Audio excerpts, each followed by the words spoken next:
দিয়েছে। পুনরায় কিছু শিক্ষার্থী রিটের প্রেক্ষিতে গতকাল আবারও আদালত একটি মতামত দিয়েছে।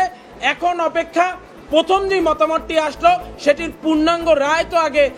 হাতে পেতে হবে। সেটির পূর্ণাঙ্গ রায় যাচাই বাছাই করে গতকালকে যেই বেশটি আদালত যেই সিদ্ধান্ত দিয়েছে সেই সিদ্ধান্তের বিস্তারিত তারা প্রদান করতে পারবে। এর আগ পর্যন্ত কোনো কথা বলাটাই কিংবা আদালতের এই আদেশ নিয়ে মন্তব্য করাটি সমীচীন নয়। সেটি কোনো কোনো ক্ষেত্রে আদালতের অবমাননারও সামিল হতে পারে বলে আমরা মনে করি। আজকের এই সংবাদ সম্মেলনে শিক্ষা প্রতিষ্ঠানে একাডেমিক পরিবেশ অব্যাহত রাখা, জনদুর্ভোগ তৈরি না করে ক্লাস পরীক্ষায় ফিরে আসা এবং কোটা ইস্যুর যৌক্তিক ও অন্তর্ভুক্তিমূলক সমাধানের দাবিতে বাংলাদেশ ছাত্রলীগের সংবাদ সম্মেলনে লিখিত বক্তব্য পাঠ করবেন এবং আপনাদেরকে বাকি বিষয়ে বিশদ তুলে ধরবেন বাংলাদেশ ছাত্রলীগ কেন্দ্রীয় নির্বাহী সংসদের সংগ্রামী সভাপতি জনাব সাদ্দাম হোসেন।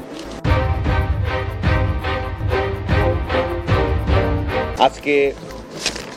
শিক্ষা প্রতিষ্ঠানের একাডেমিক পরিবেশ অব্যাহত রাখা, জনদুর্ভোগ তৈরি না করে ক্লাস পরীক্ষায় ফিরে আসা এবং কোটা ইস্যুর যৌক্তিক ও অন্তর্ভুক্তিমূলক সমাধানের দাবিতে বাংলাদেশ ছাত্রলীগের সংবাদ সম্মেলনের প্রারম্ভিক বক্তব্য উপস্থাপন করেছেন বাংলাদেশ ছাত্রলীগের সাধারণ সম্পাদক,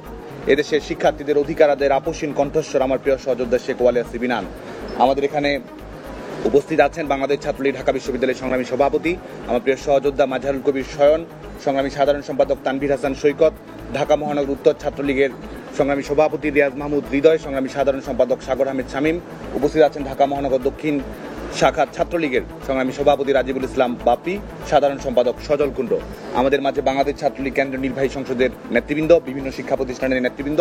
এবং অনেক শিক্ষার্থী প্রতিনিধি আমাদের মাঝে উপস্থিত আছেন, যারা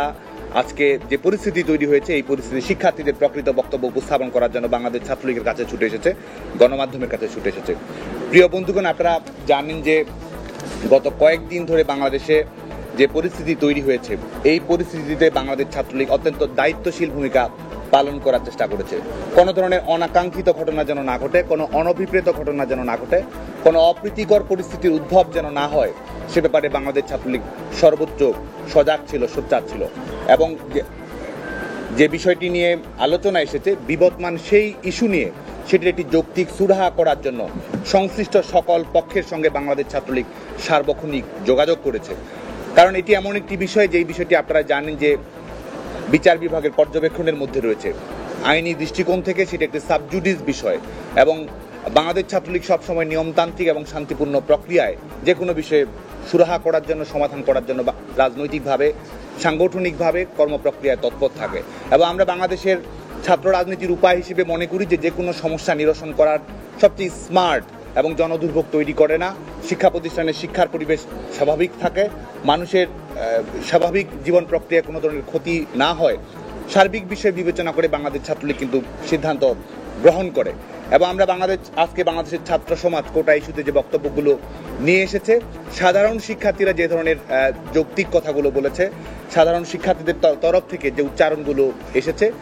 সাধারণ শিক্ষার্থীরা যে সংস্কারের প্রক্রিয়ার কথা বলেছে, বাংলাদেশ ছাত্রলীগের পক্ষ থেকে আমরা তাকে সংবেদনশীলভাবে গ্রহণ করি। শিক্ষার্থীদের নৈতিক উচ্চারণকে আমরা স্বাগত জানাই এবং শান্তিপূর্ণ ছাত্র আন্দোলন যারা করছে বাংলাদেশ ছাত্রলীগ তাদের প্রতিও ধন্যবাদ জ্ঞাপন করছে। একই সঙ্গে আমরা মনে করি যে এটি বাংলাদেশ ছাত্রলীগের পক্ষ থেকে শুধু নয়, একই সঙ্গে ছাত্র সমাজের প্রতিনিধিত্বকারী সবচেয়ে বৃহত্তম ছাত্র সংগঠন হিসেবে বাংলাদেশ ছাত্রলীগের ছাত্র সমাজের পক্ষ থেকে সুস্পষ্ট কিছু বক্তব্য রাখা প্রয়োজন। কারণ এটি এমন একটি বিষয় যে বিষয় নিয়ে আপনারা জানেন যে যেহেতু এটি আপিল বিভাগের বিচারাধীন বিষয় রয়েছে, এর আগে নির্বাহী বিভাগের প্রজ্ঞাপন জারি করা হয়েছে এবং সরকারি চাকরিতে কোটার বিষয়টি আমরা বলেছি বাংলাদেশ ছাত্রলীগের পক্ষ থেকে আমরা এটির একটি যৌক্তিক, অন্তর্ভুক্তিমূলক, যুগোপযোগী এবং টেকসই সমাধান আমরা প্রত্যাশা করছি। এবং সেই সমাধানটি হবে আমাদের বাংলাদেশের সংবিধান এবং আমাদের নির্বাহী বিভাগের বাংলাদেশের জনগণের প্রতিনিধিত্বকারী বাংলাদেশ আওয়ামী লীগ সরকার,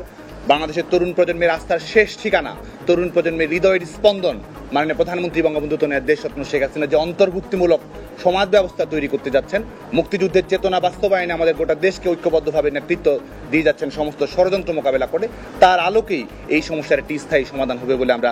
দৃঢ়ভাবে বিশ্বাস করি। আপনারা দেখুন যে 2018 সালের আন্দোলনের পরিপ্রেক্ষিতে সরকার একটি পরিপত্র জারি করেছিল এবং সেই পরিপত্রের আলোকেই পরবর্তীতে বাংলাদেশে বিসিএস সহ আমাদের প্রথম এবং দ্বিতীয় শ্রেণীর 9ম থেকে 13তম গ্রেডে সেই প্রক্রিয়ায় চাকরির নিয়োগ পরীক্ষা অনুষ্ঠিত হয়েছে। পরবর্তীতে হাইকোর্ট বিভাগে একটি মামলার পরিপ্রেক্ষিতে আপনারা জানেন যে হাইকোর্ট বিভাগ একটি রায় দিয়েছে এবং তারপরে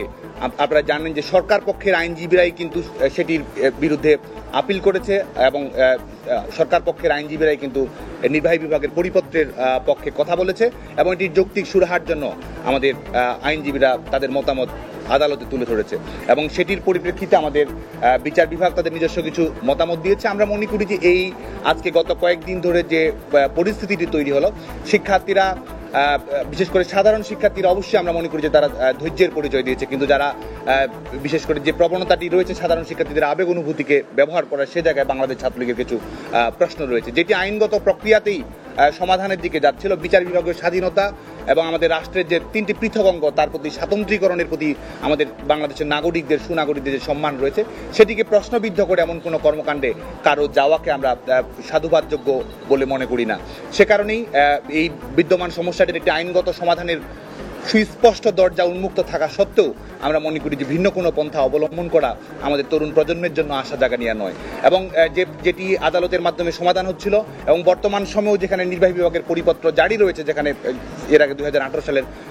বাস্তবতায় যেটি জারি করা হয়েছিল সেটি যখন পুনর্বহাল হয়েছে, সেই পরিপ্রেক্ষিতে আন্দোলনকে আরও বেশি এগিয়ে নিয়ে যাওয়া, আন্দোলনকে আরও বেশি টেনে হিসেবে লম্বা করার প্রচেষ্টা এবং বিচার বিভাগের প্রতি শ্রদ্ধা না দেখিয়ে এক ধরনের মব জাস্টিসের মতো নির্বাহী বিভাগের প্রতি আদেশ জানানো, এটি আমরা মনে করি যে এটি সুচিন্তিত কোনো পরিকল্পনা।